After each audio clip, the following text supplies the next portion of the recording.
ও মদিনার বুলবুলি কেমনে তোমায় রই বলি দিন কাটে আর রাতে কাটে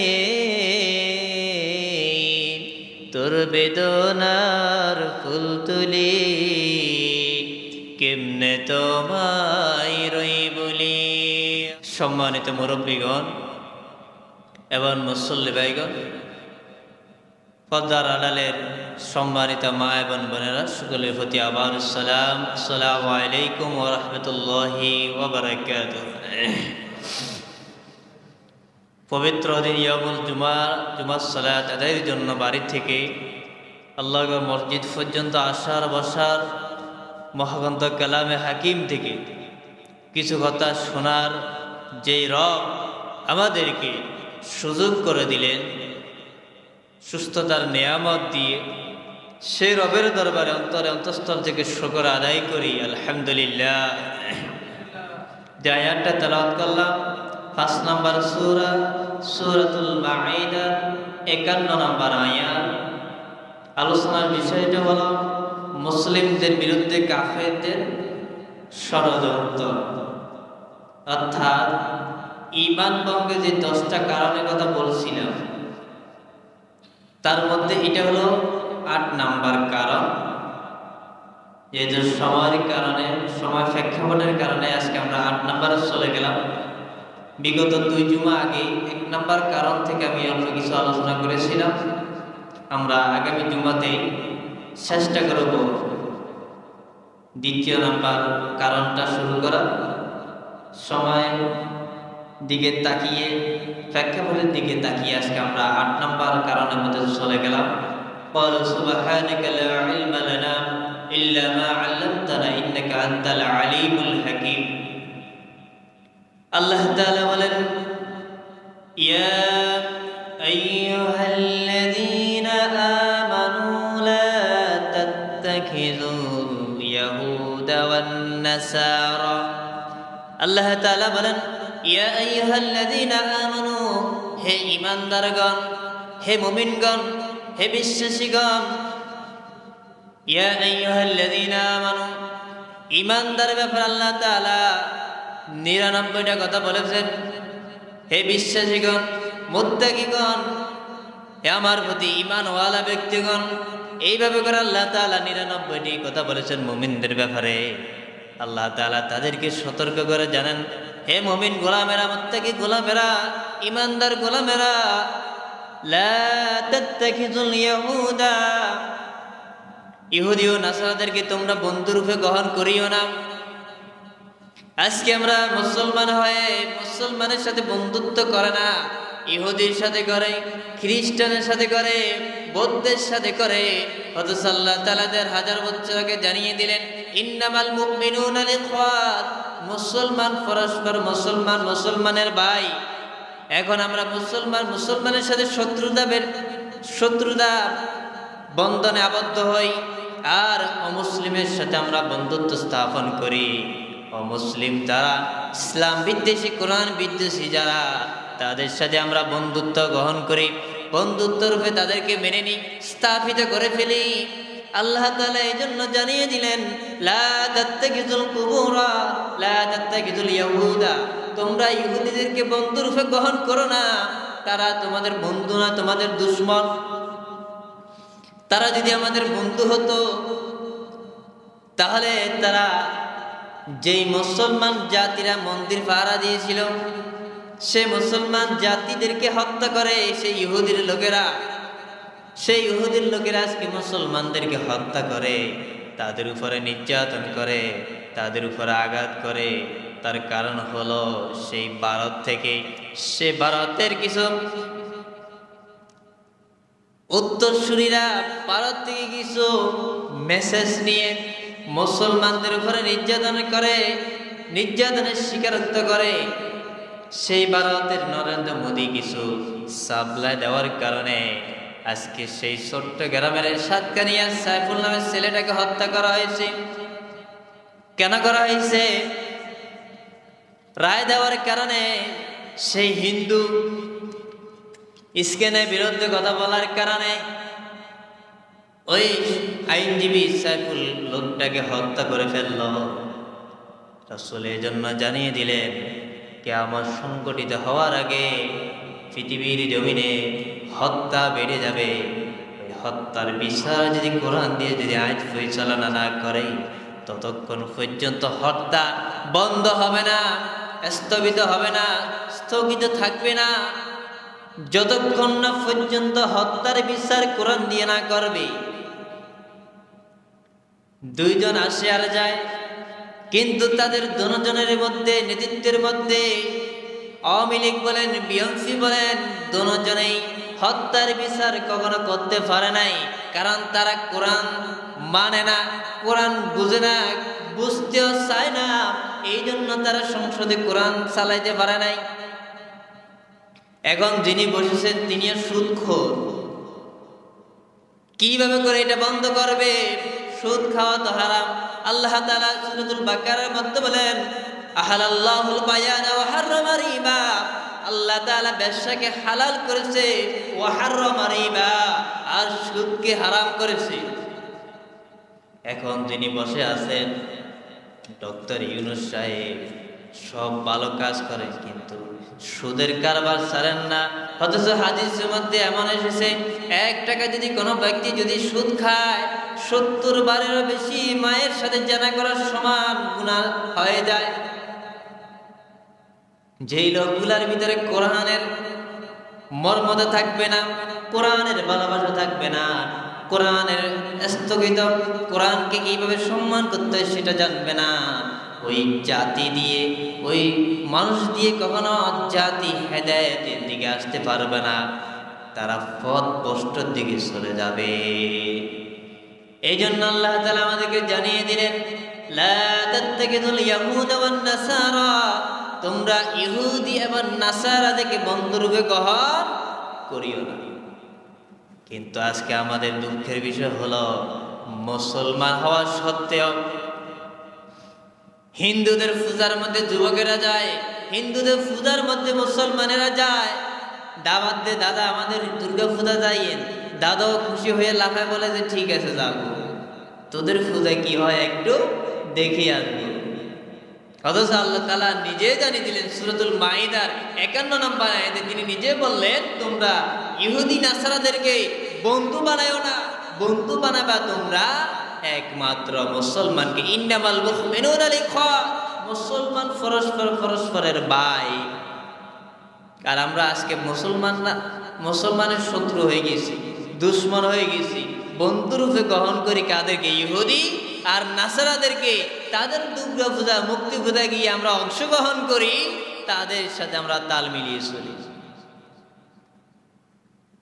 অথচ অন্যদিকে তাকালে দেখা যায় ওই ইহুদিরা, ওই খ্রিস্টানেরা, ওই নাসারারা সে আমাদের মুসলমান জাতিদেরকে হত্যা করে ফেলতেছে। কোথায় আছি আজকে আমরা? যে সাইফুল নামের ছেলেটাকে হত্যা করলো, তার 3 বছর একটা ছোট মেয়ে। ওই মেয়েটাকে তখন জিজ্ঞাসা করলো, তোমার বাবা কোথায়? বলে শহরে। কারণ ওই সাইফুল নামের ছেলেটা যখন তার চাকরি থেকে যখন বাড়িতে ফিরতেন, তখন মেয়ের সাথে সাক্ষাৎ হতো।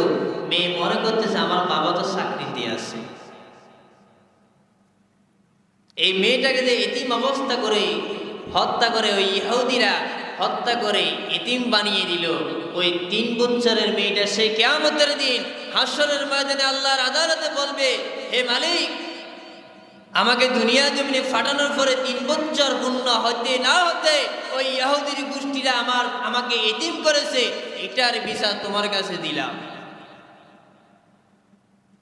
ওই এতিম মেয়েটা আল্লাহ দরবারে হাশরের ময়দানে আল্লাহকে বলবে। তখন ওই সমস্ত ইহুদি নাসারা যারা হত্যা করেছে তাদেরকে আল্লাহ তাআলা তার সামনে হাজির করাবে। বলা হবে, তাকে কেন হত্যা করলা? তখন ওই ইহুদিরা বলতে পারে যে মালিক, আমরা তো ক্ষমতার কারণে, টাকার গরমে, দুনিয়া লোভ লালসার কারণে আমরা হত্যা করে ফেলেছি, মেরে ফেলেছি। আমাদেরকে কি করে দাও, মাফ করে দাও। আল্লাহ তাআলা বলবেন আজকে তোদের ক্ষমা নাই। ক্ষমা নিতে হলে, ক্ষমা পেতে হলে, ক্ষমা পেতে হলে ওই ছোট্ট শিশু যদি ক্ষমা করে তাহলে আমি আল্লাহ তাআলা ক্ষমা করে দেব। তখন ওই ছোট্ট 3 বছরের শিশু মেয়েটার কাছে যাবে, যাওয়ার পরে বলবে যে আমাদেরকে ক্ষমা করে দাও, মাফ করে দাও। তখন ওই ছোট্ট মেয়েটা বলবে যে তোরা দুনিয়া জমিনে তোদের মা বাবার ডাক শুনতে পেরেছিলি, ঈদের দিনে আনন্দ করে আসার পরে বাবার সাথে মোলাকাত করতে পারছিলি, কিন্তু আমি তো সেই 3 বছরে এতিম হয়ে গেছি। 3 বছর পর আমার বাবার চেহারা দেখি না, বাবার ডাক আর আমি শুনতাম না। আজকে সেই বাবাকে হারিয়ে ফেলছি, তোদের ক্ষমা আমি করব না। ওই মেয়েটা যদি ক্ষমা না করে আল্লাহ তাআলা বলবে তোকে আমি আল্লাহ ক্ষমা করলাম। এই জন্য আল্লাহ তাআলা কালামের মধ্যে জানিয়ে দেন, আল্লাহ তাআলা আমাদেরকে ঘোষণা করেন وَمَن يَقْتُلْ مُؤْمِنًا مُتَعَمِّدًا فَجَزَاؤُهُ جَهَنَّمُ خَالِدًا فِيهَا وَغَضِبَ اللَّهُ عَلَيْهِ وَلَعَنَهُ وَأَعَدَّ لَهُ عَذَابًا عَظِيمًا। আল্লাহ তাআলা সূরাতুন নিসার 13 নম্বর আয়াতের মধ্যে বলেন ওয়ামাই ইয়াকতুল মুমিনান মুতাআম্মিদান ফাজাজাহু, আজ যে ব্যক্তি ইচ্ছাকৃতভাবে কোনো মুমিনকে হত্যা করলো, ফাজাজাহু জাহান্নাম, তার জন্য সর্বনিম্ন স্থান হলো জাহান্নাম। সে মনে করলো হত্যা করে ফেলেছি, সে তো মারা গেছে, সে মনে করলো তো আমি দুনিয়া জমিনে বেঁচে গেলাম। অথচ আল্লাহ তাআলা বলেন যাদেরকে হত্যা করা হয়, যারা পানিতে ডুবে মরে, যারা কারেন্টে দৌড়ে মরে, তাদেরকে তোমরা মৃত বলো না, তারা হচ্ছে শহীদ। রংপুরের যে শহীদ সাইদ শহীদ হয়েছে, কিছু বিয়াক্কল মার্কা লোক আছে, তারা বলে দে সে তো নিজের স্বার্থের জন্য শহীদ হয়েছে। অথচ তার কোনো স্বার্থ ছিল না, স্বার্থ ছিল একটাই, আল্লাহর এই দুনিয়ার জমিনে দিন কায়েমের, ইসলাম কায়েমের জন্য, রাষ্ট্র কায়েমের জন্য ওই যুবকগুলা, তরুণগুলা তাদের জীবনটাকে বিলীন করে দিয়েছে। আর কিছু নাস্তিকদের দালালেরা বলে তারা তো তাদের স্বার্থের জন্য জীবন দিয়েছে। অথচ আল্লাহ তাআলা বলেন যারা পানিতে ডুবে মরে, যারা কারেন্টের মধ্যে শর্ট খেয়ে আগুন ধরে মরে, যারা গাড়ি অ্যাক্সিডেন্টে মরে, রোড অ্যাক্সিডেন্টে মরে, আল্লাহ তাআলা তাদের ব্যাপারে বলেন তারা হচ্ছে আল্লাহ দরবারে শহীদ। আর যাদেরকে বিনা অন্যায় অপরাধে হত্যা করে মারে, তারা আল্লাহ দরবারে শহীদ। আল্লাহ তাআলা বলেন ওয়ালা তাকুলু লিমান ইউকতালু ফি সাবিলিল্লাহ, ওয়ালা তাকুলু, তোমরা ওই সমস্ত লোকদেরকে মৃত বলো না, লিমান ইউকতালু, যারা ফি সাবিলিল্লাহ, আল্লাহর রাস্তায় জীবনটাকে বিলীন করে দিল, বাল আহিয়া ওয়ালাকিন লা তাশউরুন, তারা দুনিয়া জুড়ে যেভাবে জিন্দা অবস্থায় রোডের মধ্যে, রাস্তার মধ্যে হাঁটা চলা করত, জীবন যাপন করত, ওই কবরের মধ্যে ওই বান্দারা জিন্দা অবস্থায় হাঁটা চলা করে। বিনা অন্যায়, বিনা অপরাধে কোন লোককে যদি হত্যা করা হয়, মারা হয়, আল্লাহ তাআলা তাদেরকে বলেন তারা হচ্ছে দুনিয়াতে জীবিত এবং কবরের মধ্যে তারা জীবিত অবস্থা আছে। এই জন্য আমাদেরকে মনে রাখতে হবে, এমন মানুষদের সাথে আমাদেরকে বন্ধুত্ব করতে হবে, বন্ধুত্ব স্থাপিত, বন্ধন আবদ্ধ হতে হবে, যারা আমাকে ভালোবাসবে, আমার জাতিকে ভালোবাসবে, দেশকে ভালোবাসবে, সমাজকে ভালোবাসবে। মুসলমানের সাথে যদি আপনি যদি বন্ধুত্ব রাখি, সম্পর্ক রাখি, একনিষ্ঠ হয়ে যায়, তাহলে আল্লাহ তাআলা ওই মুসলমানদের উপর আল্লাহর রহমত বর্ষিত করে। আজকে আমরা মুসলমানের সাথে বন্ধুত্ব না করে ইহুদি, খ্রিস্টান, নাসরাদের সাথে আমরা বন্ধুত্ব স্থাপন করি, যে ইহুদি খ্রিস্টানদের স্থান আল্লাহ তাআলা নিজে বললেন জাহান্নাম। ইহুদিরা কখনো জান্নাতে যাবে না, নাসারা কখনো জান্নাতে যাবে না, কারণ তারা বলে ফেলে যত মিটানা চাহে জীবন কা কৃষ্ণা সোবে শাম বলে বান্দা কৃষ্ণা কৃষ্ণা কৃষ্ণা। ওই হিন্দুরা বলে থাকে ছোট মিটানা চাহে, যদি তুমি জীবনের জ্বালা মিটাতে চাও সোবে শাম সকাল সন্ধ্যা বল বান্দা, বলো বান্দা কৃষ্ণা কৃষ্ণা কৃষ্ণা। হিন্দুরা বলে যদি কিছু সেতে চাও ফেতে চাও কৃষ্ণার কাছে চাও। আর মুসলমান যারা তারা বলে যত মিটানা চাহে জীবন কা জ্বালা, যদি জীবনের জ্বালা জীবনের চেতনা যদি মিটাতে চাও সবে সন্ধ্যা সকাল এবং সন্ধ্যা বল বান্দা, বলো বান্দা আল্লাহ আল্লাহ আল্লাহ আল্লাহর জিকির যদি তুমি যদি করো আল্লাহ তাআলা তোমার সাথেই থাকবে। আল্লাহ তাআলা যেন বলেন ফাযকুরুনি আযকুরুকুম, হে আমার বান্দারা তোমরা আমাকে স্মরণ করো, আমার জিকির করো। ওয়াশকুরুনি ওয়ালা তাকফুরুন, যারা আমাকে অনুসরণ করে, যারা আমি আল্লাহর জিকির করে, আমি আল্লাহ তাআলা তাকে স্মরণ করে থাকি।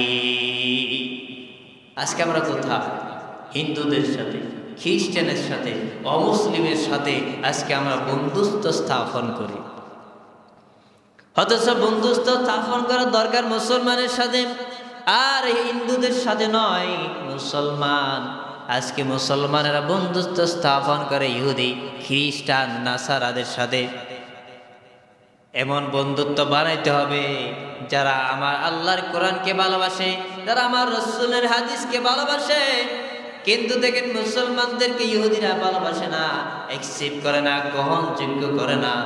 তারা হত্যা করে, মন দিয়ে ঘৃণা করে, অন্তর দিয়ে ঘৃণা করে, আর মুসলমান তাদেরকে সাপোর্ট করে, সমর্থন করে। হযরত সাল্লাল্লাহু তাআলা রাসূলের মাধ্যমে জানিয়ে দিলেন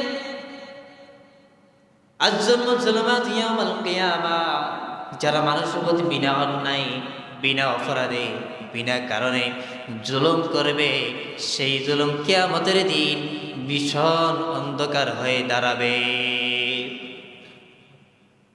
কেমন দাঁড়াবে?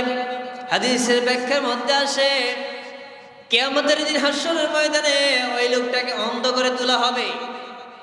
ওই লোক আল্লাহকে বলবে মালিক দুনিয়া জমিনে তো আমার দুইটা চক্ষু ছিল, আজকে সেই দুই চক্ষু কই?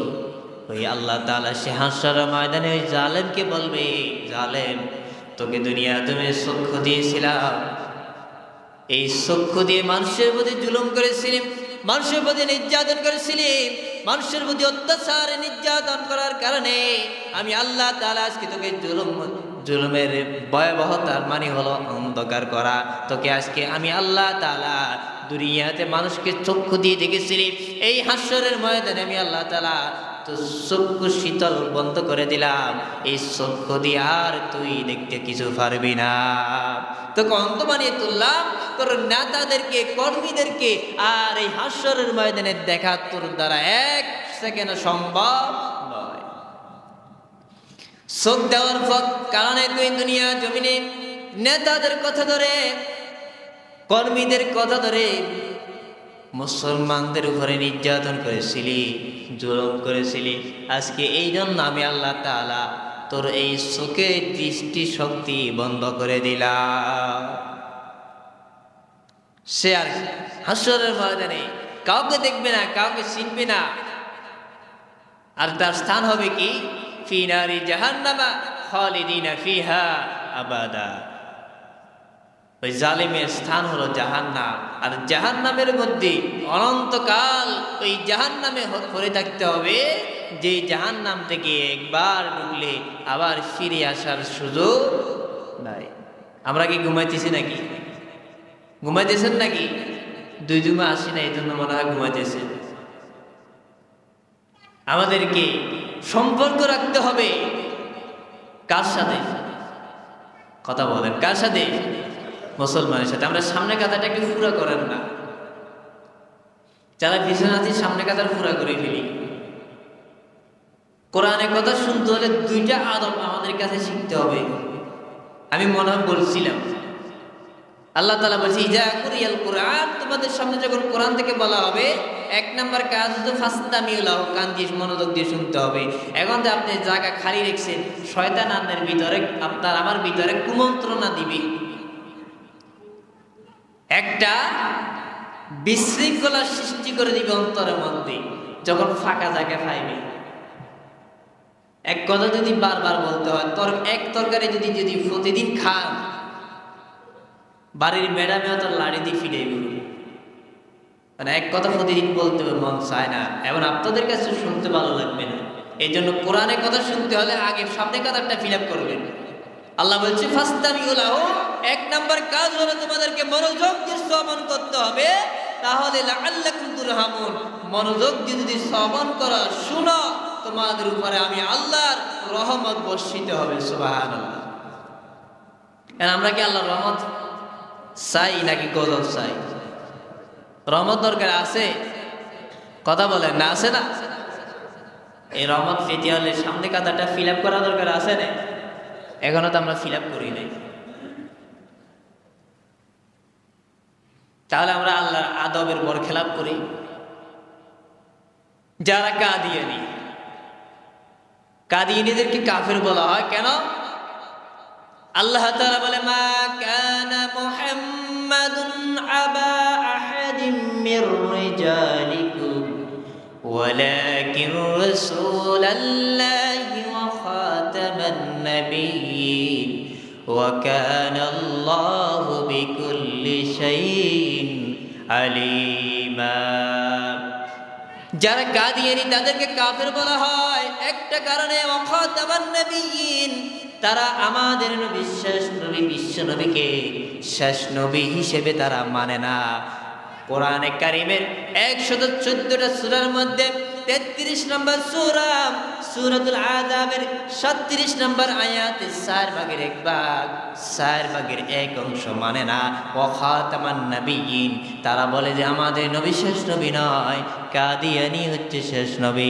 এটা মানার কারণে তাদেরকে যদি কাফের ঘোষণা দেওয়া হয়, মুসলমান নামদারি মুসলমান যারা আমরা দাবি করি, কোরআনের কতগুলো আয়াত মানি না, কতগুলো অংশ মানি না, একটা আয়াতের 4 ভাগের 1 ভাগ না মেনে যদি কাফের হয়, তাহলে আমি আপনার মধ্যে নামদারি মুসলমানের মধ্যে যারা অসংখ্য আয়াত নিজের সুবিধা মতো এগুলা মানে, সুবিধা নিজের জীবনের সাথে মিলে যাচ্ছে, এগুলাকে অসুবিধাতে রেখে এগুলা মানে না, এরকম লোক তোমার সমাজে নাই। বলে যে এগুলো তো সবগুলো আমার জীবনের সাথে মিলে দেয়, ওইগুলাকে বাস করে বালুশের তলে রেখে দেয়, আর যেগুলা তার সাথে মিলে না ওইগুলাকে স্থাপন করে, ওইগুলাকে সাপোর্ট করে। আল্লাহ তাআলা জানিয়ে দিলেন ওই কাদিয়ানীরা কাফের একটা আয়াতের 4 ভাগের 1 অংশ না মানার কারণে আজকে আমি আপনি যারা মুসলমান নামদারি মুসলমান দাবি করে কিন্তু কোরআনে কিছু সব ভালোগুলা মানি, দেখা যাচ্ছে যেগুলা আমার সাথে সম্পৃক্ত হয়ে যাচ্ছে এগুলা মানি না। ওরা যদি একটা আয়াতের 4 ভাগের 1 ভাগ না মেনে কাফের হয়ে যায়, তাহলে নিজেকে নিজে চিন্তা করি আমরা কত নাম্বার কাফের কাতারে থাকতে পারি। এই জন্য নিজের সুবিধা মতো কিছু মানবো কিছু মানবো না, ওইরকম হলে ঈমান থাকার সম্ভাবনা নাই। কোরআনটাকে মানতে হলে, ইসলামটাকে মানতে হবে।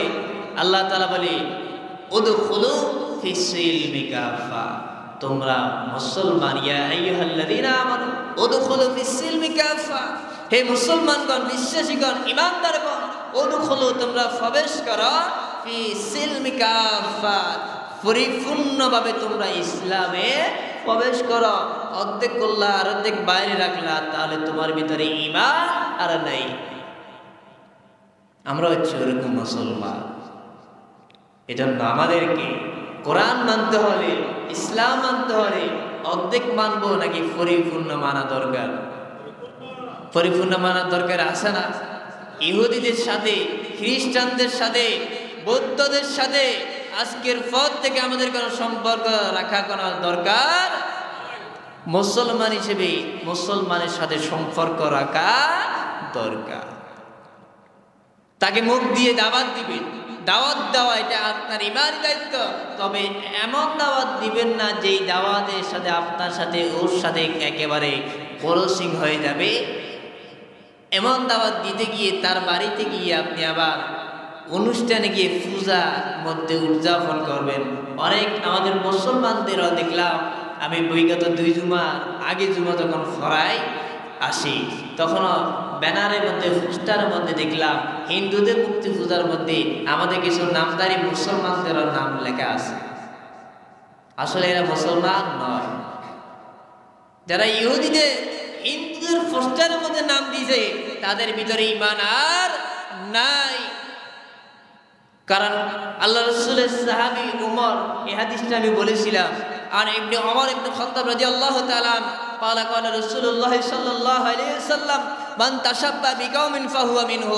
আল্লাহ রাসূলের সাহাবী ওমর বলেন, মান তাশাব্বা বিকওমি ফাহুয়া মিনহু, যে কওম, যে সম্প্রদায়, যে গোত্র যাকে অনুসরণ করবে, অনুকরণ করবে, অনুস্থাপন করবে, ফাহুয়া মিনহু, কিয়ামতের দিন হাসর হবে কার সাথে? ওই ব্যক্তির সাথে। কারণ আপনি ভালো যদি না বাসতেন, পোস্টারে আপনার ছবি কি দিত? সে যদি ইহুদিকে ভালো না বাসত তাহলে পোস্টারে কি ছবি দিত? কথা বলে না, ছবি দিত? মসজিদে আসলে জুমার দিনে 10 টাকা দিতে কল্যা সিঁড়ি যায়, আর হাতে উঠে যায় দুর্গা পূজাদের টাকা দিয়ে। হিন্দুদেরকে সহযোগিতা করে, যেই টাকা, যেই রিজিকের ব্যবস্থা আল্লাহ করে দিয়েছে, সে আল্লাহকে মসজিদে আসলে ঠকায়, ফাটা ছিঁড়ে নোট দিয়ে 10 টাকা দিতে তাদের কল্যা দেয় না। তোর কল্যা এত নরম কা?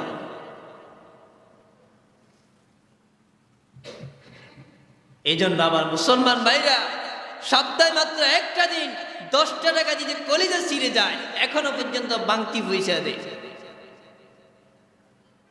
ওই বাংতি পয়সা কেন দেয়? যেভাবে করে বাজারে গেলে একটা ফসা মাছ কিনতে মন চায় না কেন? এই ফসা মাছ নিয়ে গেলে বাড়িতে ম্যাডামের হাতে ফিরে খাওয়া লাগে। তা আপনি যে মস্করা বাঙ্গাসুরা দিয়েছেন, আল্লাহ যদি বলে যে এই বান্দা এটা আমার কাছে গ্রহণযোগ্য নয়, সাকসেসফুল নয়, তখন কি অবস্থা হবে? এক দোকানদারের কাছে একজন মুরব্বী গিয়েছিল কিছু সদাই করার জন্য, কিছু জিনিস ক্রয় করে কেনার জন্য। কিনা পাতি যখন শেষ, টাকা দিবে এমন টাইমে আল্লাহ তাআলার মুয়াজ্জিন সাহেব ঘোষণা দিলেন, আল্লাহু আকবার যখন ঘোষণা করে দিলেন টাকা দিবে, ওই মুহূর্তে আজানের ঘোষণা। দোকানদারকে বলল, ভাই আমার সদাই কয় টাকা হয়েছে? বলল যে এত টাকা হয়েছে। বলল যে টাকা নেন। টাকার এফিট উফিট উল্টিয়ে বলল, ভাই মুরব্বী এই টাকা চলে না, অচল। কেন? টাকার মধ্যে ট্যাপ মারা, এই জন্য বলেছে অচল, এটা চলে না। এই কথা বলার সাথে সাথে ওই মুরব্বীটা বেহুশ হয়ে যখন সরে যায়, আশেপাশে দোকানদার সবাই বলে কি হইল? তাকে কিছুক্ষণ আগে দেখলাম সদাই করলো, টাকা দিল, এখন থেকে সে বেহুশ হয়ে পড়ে যায়। তাকে সবাই মিলে হাসপাতালে নিয়ে যখন হুশ করে জিজ্ঞাসা করা হলো, মুরব্বী আপনাকে দোকানদার কিছু বলছে নাকি? বলে না। গালি দিয়েছে নাকি? না। তাহলে আপনি বেহুশ হয়ে গেলেন কেন? তখন ওই মুরব্বী বলল, সদাইগুলো করার পরে জিজ্ঞাসা করলাম কত টাকার বাজার হলো? বলল যে এত টাকার বাজার হলো। তাকে টাকা দিলাম, টাকার ইফিট উফিট উল্টিয়ে বলল টাকাটা চলে না, ট্যাপ মারাও চল। তখন আমার বেন্টের মধ্যে একটা কথা সজাগ হয়ে গেল, জাগ্রত হয়ে গেল। আমার আল্লাহ তাআলা দরবারে যদি আমি মৃত্যুবরণ করে যদি কবরে যাই, এই হায়াত নিয়ে যদি আমি কবরে যাই, আমার আল্লাহ যদি বলে আমার বান্দা এই হায়াত 70 বছর হায়াতটা কবরের মধ্যে চলে না, অচল, ওই কবরের চিন্তা করে আমি বেহুশ হয়ে গেলাম। তাদের চিন্তা চেতনা ছিল কোথায়? আর আমাদের চিন্তার চেতনা হচ্ছে ইহুদিদের সাথে বন্ধুত্ব স্থাপন করা, ইহুদিদের মালামালগুলোকে আমরা অ্যাকসেপ্ট করা, গ্রহণ করা। তাদের চিন্তা ছিল কোথায়? মাত্র অল্প কিছু টাকা জিনিস ক্রয় করে। যখন বলল এটা চলে না, অচল, তখন এই মুরব্বী বেহুশ হয়ে গেলেন। তার প্যান্টের মধ্যে চিন্তা আসলো, একটা ধাক্কা আসলো, আহারে এই মুহূর্তে এই সেকেন্ডে যদি আমার মৃত্যু হয়ে যায়, আজরাইল আলাইহিস সালাম এসে যদি জান কবজ করে ফেলে, এই হায়াতটা নিয়ে যদি আল্লাহ দরবারে আমি হাজির হই, আমার রব যদি বলে গোলাম তোমার এই হায়াতটা আমি আল্লাহ দরবারে চলে না, এই আমল চলে না, এই ঈমান আমল নিয়ে তুমি জান্নাতে যেতে পারবা না, তখন আমার কি অবস্থা হবে? ওই চিন্তায় আমি বেহুশ হয়ে গেলাম। তাদের চিন্তা চেতনা কোথায়, আর আমার আপনার চিন্তা চেতনা কোথায়? আমার আপনার চিন্তা চেতনা হলো হক কথা বললে ওই হুজুরকে গাদ ধাক্কা দিয়ে চাকরি থেকে বাইর করে দেওয়া, হক কথা বললে ওই হুজুরের বিরুদ্ধে সমালোচনা গীবত শিকায়ত করা। আল্লাহ রাসূল হাদিসের মধ্যে বলেন আল গীবাতু আশাদুল জিনা, গীবত হলো জিনার চাইতেও মারাত্মক। আল্লাহ তাআলা কিয়ামতের দিন সমস্ত মানুষকে ক্ষমা করবে।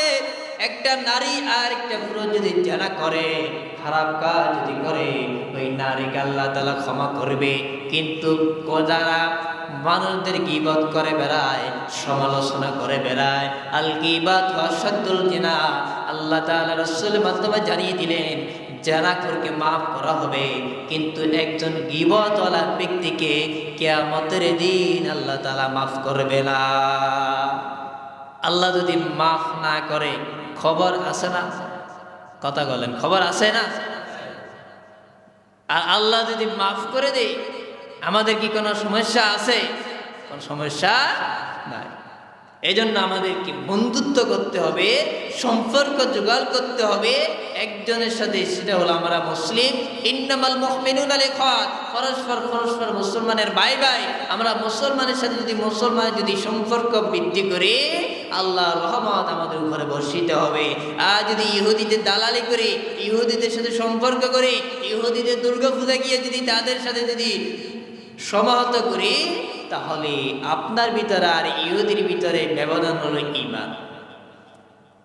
ওই ইহুদিরা যদি লা ইলাহা ইল্লাল্লাহু মুহাম্মাদুর রাসূলুল্লাহ এই কালিমার ঘোষণা দিয়ে যদি তারা ঈমান আনে, তারা মুসলিম। মুসলিমের মধ্যে আর অমুসলিমের মধ্যে পার্থক্য হলো একটা, সেটা হলো ঈমান। সেটা কি? ঈমান। এখন তাদের সাথে যদি আপনি মিলে যান, তাহলে আপনি হয়ে গেলেন অমুসলিম, ঈমান আর নাই। এই জন্য আমার যুবকদেরকে, বৃদ্ধ বাবাদেরকে বলবো, দুর্গা পূজা যা পূজা আমি যাওয়ার পথে দেখি স্কুলের দক্ষিণ পাশে, উত্তর পাশে অনেকে যায়। আমাদের মুসলমানদের মধ্যে 50% যুবক এবং বৃদ্ধরা যায়। মন্দির পাহারা দেওয়া যাবে না, ওই হিন্দুদের দুর্গা পূজায় যাওয়া যাবে না। হিন্দুদের দুর্গা পূজা না ব্যানারে মুসলমানদের ছবি দেওয়া যাবে না। কিন্তু মুসলমান হয়ে দুঃখের বিষয় হলো আজকে আমরা মসজিদে মাদ্রাসায় আসলে আমরা সচ্ছল নিজেকে ভাবি না, দুর্বল ভাবি। অনেকে রাস্তাঘাটের মধ্যে ব্যানারের মধ্যে হিন্দুদের দুর্গা পূজার জন্য সহযোগিতা করে, এবং ব্যানারের মধ্যে অনেক যুবকদেরকে ছবি দেখি। আল্লাহ রাসূলের সাহাবী যে ওমর এই হাদিসটা বললেন, এতবার কেন বলি? এই জন্য বলি, এই হাদিসটা বারবার আমাদেরকে সতর্ক করে যে তুমি যে কওমের সাথে সম্পর্ক রাখবা, ওই কওমের সাথে হাসরের ময়দানে উঠতে হবে। তাহলে আপনি হিন্দুকে ভালোবাসলেন, হিন্দুর সাথে আপনার হাসর হবে। বৌদ্ধকে সাপোর্ট করলেন, বৌদ্ধর সাথে হাসর হবে। আর্জেন্টিনাকে ভালোবাসলেন, আর্জেন্টিনার সাথে আপনার হাসর হবে। ব্রাজিলকে ভালোবাসলেন, ব্রাজিলের সাথে আপনার হাসর হবে। আর যদি একজন আলেমকে ভালোবাসেন, ওই আলেমের সাথে আপনার হাসর হবে। আলেম যদি জান্নাতে যায়, আপনিও জান্নাতে যাবেন। আলেম যদি জাহান্নামে যায়, আপনি ওই আলেমের সাথে পিছে পিছে জাহান্নামে যেতে হবে। কিন্তু আমাদের সমাজের মধ্যে সে আর্জেন্টিনার আর ব্রাজিলে খেলা তো বন্ধ হয় না, কারণ বাফে চাই খেলা ফোয়া করে তো ভালো হইব। কারণ হলো যে একটা মানুষ যদি ভালো কিছু পাওয়ার আকাঙ্ক্ষা করে, আশা করে, সে যখন বিবাহ বন্ধনে আবদ্ধ হবে, তার জন্য 1 নাম্বার কোয়ালিফিকেশন হলো একজন দিনদার নারী তাকে বিবাহ করতে হবে। দিনদার নারী যদি বিবাহ করে, এই দিনদার নারীর ফ্যাট থেকে যেটা আসবে এটাও দিনদারওয়ালা ছেলে এবং মেয়ে আসবে। আর যদি দিনদারওয়ালা বিবাহ না করে, যদি জাকানাকা যদি বিবাহ করে, ফ্যাটের মধ্যে ওই ছিল জাকানাকা চালাইবে, ফ্যাট থেকে বের হওয়ার পর শুরু করবে জাকানাকা হাত 2 হাত দিয়ে মারবে, যেগুলো আমরা নিজেরাও জানি না। ট্রান্সফর্মার চালাইবে কেন? ওই ছেলে জাকানাকা দুনিয়াতে আসার পরে ট্রান্সফর্মার টিপে ফ্যাটের মধ্যে ওই নারী যখন ওই সন্তানকে গর্ভে ধারণ করেছিল, তখনও ওই নারী জাকানাকা দেখার কারণে ওই ফ্যাট থেকে ওই সন্তানটা মায়ের যে জাকানাকা গান ছাড়া ভালো লাগে না, জি বাংলা ছাড়া ভালো লাগে না, স্টার জলসা ছাড়া ঘুম আসে না। আজকে আমরা মুসলমান হয়ে ঘরের মধ্যে ডিজেল লাইন লাগাই দিয়েছি। বউ চায় স্টার জলসা, মায় চায় জি বাংলা, শাশুড়ি আরি পুত্র বধূর মধ্যে চুল টানাটানি হারাহারি আছে। স্ত্রী বলে, বধূ বলে যে আমি দেখবো জি বাংলা, শাশুড়ি বলে না আমি দেখবো স্টার জলসা। এটা নিয়ে অনেক ফ্যামিলির মধ্যে দ্বন্দ্ব ফেতনা, অনেকের সংসার ভেঙে যায়। যারা এই ইহুদিদের খ্রিস্টানদের ওই ভারতের চ্যানেলগুলো চালালেন, এখনো সময় আছে, তওবা করে আল্লাহর কাছে গুনাহ ক্ষমা চেয়ে যদি মাফ না চান, যত আমল করেন না কেন আল্লাহর দরবারে একটু গ্রহণযোগ্য হবে না। ওই জি বাংলা, স্টার জলসা, কিরণমালা, ওই চ্যানেলগুলো হলো ভারতের। ওই ভারতের দালালেরা সেই বাংলাদেশের নারীদেরকে, তরুণীদেরকে এবং আমার বোনদেরকে সংসার থেকে বিচ্ছেদ করে দেওয়ার জন্য এই স্টার জলসার জি বাংলা তারা বের করে দিয়েছে। আপনাদের দিকে মনে করে নাই। আমি সোনাগাজী এক জায়গায় যখন জুমা পড়াইতাম, এক স্ত্রী কিস্তির উপরে টেলিভিশন দিছে, স্বামী বলছে আর হাতেরও ধরে দিয়েছে কই নাই। যাদের ঘরে টেলিভিশন জি বাংলা, স্টার জলসা সালাম, এখনো সময় আছে, তওবা করেন, ফিরে আসে। না হয় নমরুদকে আল্লাহ সাথ দিছে, ছেড়ে দেয় নাই, ফিরাউনকে সাথ দেওয়া হয়েছে, ছেড়ে দেয় নাই, হামাসকে এবং ওই ইহুদিদেরকে, ইসলাম বিদ্বেষীদেরকে আল্লাহ সাথ দিয়েছে, ছেড়ে দেয় নাই। আপনি তওবা যতক্ষণ করবেন না, একবার নয় 100 বার যদি হজ করে হাজি লাগান, আপনার হজ আল্লাহ দরবারে কবুল হবে না। আল্লাহ তাআলা লূত নবী যখন আল্লাহ তাআলা লূত নবীকে বলল, হে লূত, তুমি তোমার কওমদেরকে নিয়ে চলে যাও, এই মুহূর্তে আমি গজব দিব। তবে একটা শর্ত আছে, তুমি তোমার কওমদেরকে নিয়ে চলে যাও, তোমার স্ত্রীকে রেখে যাও। একজন নবীর স্ত্রী আল্লাহ তাআলা রেখে দেওয়ার জন্য বললেন, নিয়ে যাওয়ার জন্য বলেন নাই। লূত আলাইহিস সালাম বলল, হে মালিক, আমার স্ত্রী কি হয়েছে? তখন আল্লাহ তাআলা বলল, হে লূত, তোমার স্ত্রী সব ঠিক আছে, কোরআন মানে, ইসলাম মানে, কিন্তু তলে তলে ইহুদি খ্রিস্টানদেরকে সাপোর্ট করে, মুখ দিয়ে ভালোবাসে কিন্তু অন্তর দিয়ে নয়। তাকে রেখে দাও, এই মুহূর্তে আমি আল্লাহর গজব নাজিল হবে, তাকেও তুমি নিয়ে যাবে না। আল্লাহ তাআলা যদি একজন নবীকে যদি এই কথা আদেশ করতে পারে, আর আমি আর আপনি কি কত বড় ইমানদার হইস। এই জন্য যাদের ঘরে জি বাংলা, স্টার জলসা, কিরণমালা লাগাইছিলেন, এখনো সময় আছে, এটা ফালাই দেন। ওই জিনিস রেখে আপনি নামাজ পড়েন, আপনার ঘরে শান্তি কখনো আসবে না, ওই ঘরে রহমতের ফেরেশতা প্রবেশ করবে না। ওই রহমতের ফেরেশতা আল্লাহ দরবারে গিয়ে নালিশ দিবে, আল্লাহ ওই ঘরের উপরে তোমার গজব নাজিল করবে। কেন? তাদের ভিতরে তো ঈমান নাই, তারা তো ইহুদিদের কালচার তাদের অন্তঃকরণের ভিতরে। লাহুম কুলুবুন লা ইয়াফকাহুনা বিহা, তাদের কলবের মধ্যে সিল মেরে দেওয়া হয়েছে, মোহর মেরে দেওয়া হয়েছে। ওয়ালাহুম আযানুন লা ইয়াফসিলুনা বিহা, যাদেরকে কান দেওয়ার পরে তারা কান দিয়ে, ডান কান দিয়ে শুনে বাম কান দিয়ে ফেলে দিয়েছিল।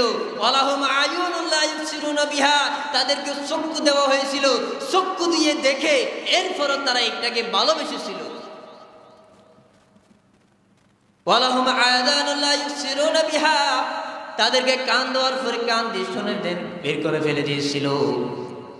আল্লাহ তাআলা বলেন উলাইকা কাল আনআম, এরা হচ্ছে চতুষ্পদ জন্তু জানোয়ারের মতো, বালহুম আদাল, আল্লাহ তাআলা বলেন এরা কুকুরের চাইতেও নিকৃষ্ট। যাদেরকে কলব দেওয়ার পরে ওই কলব দিয়ে ভালো কাজ লাগে নাই, কান দেওয়ার পরে কান দিয়ে ভালো কাজ শোনে নাই, শোনার পরে ফেলে দিয়েছিল, চোখ দেওয়া হয়েছিল, চোখ দিয়ে দেখে আবার এটাকে ভালোবেসেছিল, সাপোর্ট করেছিল, অ্যাকসেপ্ট করেছিল। আল্লাহ তাআলা বলেন তারা কুত্তাতুন নির্মজিত, কুত্তাতুন খারাপ তারা, যাদেরকে কলব কান চোখ দেওয়ার পরে, শোনার পরে, কলব দিয়ে জানার পরে এমনকি দেখার পরে তারা এটাকে ভালোবেসেছিল, মহব্বত করে, অ্যাকসেপ্ট করে, গ্রহণযোগ্য করে নিয়েছে, তারা হচ্ছে কুত্তাতুন খারাপ। কুত্তার লেজ বাঁকা, এবারে যদি 12 বছর সুমকা ঢুকে রাখে এরপরে দেখবো বাঁকা। আল্লাহ তাআলা বলে উলাইকা কাল আনআম, তারা চতুষ্পদ জন্তুর মতো, বালহুম আদাল, তাদের চাইতে নিকৃষ্ট ভয়ঙ্কর হচ্ছে জাতি ওই ব্যক্তি তারা, যাদেরকে কলব কান চোখ এই 3টা দেওয়ার পরও তারা ফিরে আসে নাই। আল্লাহ তাআলা আমাদের সকলকে, আমরা যেন মুসলমান হিসেবে কোরআনের রঙে আমাদের জীবনটাকে যেন রঙিন করে সাজাইতে পারি, আল্লাহ তাআলা আমাদের সকলকে সেই তৌফিক দান করুক। সকলে বলি আমিন, আর আসতে বলি আমিন। আমিন বলতে কি কষ্ট হয়? আগামী জুমা থেকে আগে আসা যাবে না? সপ্তাহে কয়দিন জুমার দিন? কথা বলেন, কয়দিন? একদিন কি আমরা আজানের আগে আসা যায় না? আমি যখন রুমের মধ্যে সুন্নত করতেছি 12টা 20, তখনও দেখি যে কোন দিক থেকে আজান দেয়, আসলে বুঝি না তারা কি আসলে হুজুর নাকি বুজুর। আজান দিয়ে যে শীতকাল, আগে দিলে কি গুনাহ আছে? কথা বলেন, গুনাহ আছে? যারা সৌদি আরব গিয়েছেন, আমরা তো যাই নাই, আমাদের মামতো ভাইরা বলে যে শুনি, ওইখানে 11টা আজান দিয়ে দেয়, 11টা থেকে মুসল্লি আসা শুরু হয়ে যায়। ওয়াক্ত কখন শুরু হয় সেটা দেখি না, আমরা শুধু টাইম দেখি 12টা 15 হয় রে, 30 হয় রে, এমন কিছু বিয়াকলা আছে জুমা পড়াতে গেলে দেখি 12টা 30 আজান দেয়। কি 12টা আজান দিলে গুনাহ আছে? গুনাহ নাই। আজান দেওয়া, আজান শব্দ হচ্ছে আহ্বান করা, ডাকা, আসার জন্য ডাকা, সেটা যদি আমরা পারি না,